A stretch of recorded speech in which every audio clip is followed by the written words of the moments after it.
เดิมหนูก็รู้เขาไม่มีเฮลิคอปเตอร์ตะโขบแล้ว แต่สำหรับพี่อาจจะมีนะใส่เดียวปานเป็นหมายนะพี่เป็นคนใหญ่คนโต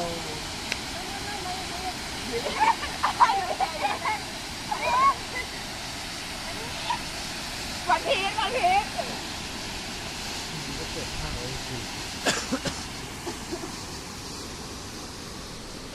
เนี่ยเดี๋ยวคราวนี้ก็เอาไปลง YouTube แค่